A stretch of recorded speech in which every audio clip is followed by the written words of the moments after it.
Söhbət Lerikin Gürdəsər kəndindən gedir.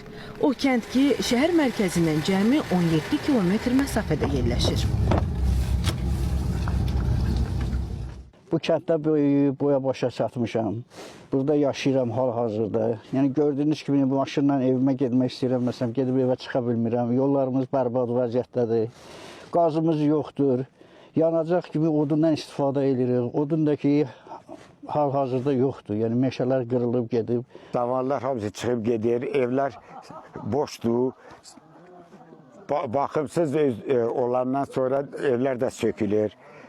Odun 5-600'e alırıq, bir maşın da bəs eləmir. Əgər yol olsa, vəziyyət yaxşı olsa, qaz olsa, cavanlar hamısı qaydar kəndə. Qaz yoxdur, biz də ancaq odun alırıq, odunda bir maşın bəs eləmir. Yolla problemimiz var. Yollarımız bərbad gündədir. Həm sakinlər, həm də kəndin icra və bələdiyyə orqanları dəfələrlə aidiyyatı qurumlara müraciət etsələr də illərdir vəziyyət dəyişmir. Əksinə çətinliklər daha da artır. Bu kəndlər 22 kəndin heç birində qaz yoxdur.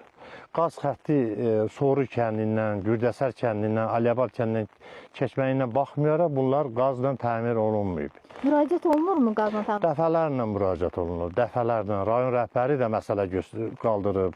10 ildən artıqdır ki, bu yolun tikintisi nəzərdə tutulub. Əliyabad, Gürdəsər və Mazğun yolunun tikintisi nəzərdə tutulmağına baxmayaraq, lakin bugünə qədər o yolun tikintisi baş verməyib. Lakin yaxın gələcəkdə ümumilikdə 31,9 kilometr olan Əliyabad kənd inzibati ərazi vahidinin tərkibində olan Gürdəsər, Soru, Kiravud, Nücü kəndi, o cümlədən və Mazğun kəndlərində yol tikintisinin reallaşdırılması nəzərdə tutulub. Sözgedən avtomobil yolunun yenidən qurulması agentliyin nəzarətindədir. Bundan bağlı təkliflər hazırlanaraq aidiyyət üzrə təqdim olunub ki, yolun yenidən qurulması məsələsi Dövlət İnvestisiya proqramına daxil edilsin. Artıq Dövlət İnvestisiya proqramına daxil ediləndən sonra həmin yolun əsas şəkildə yenidən qurulması tərəfimizdən təmin olunacaq.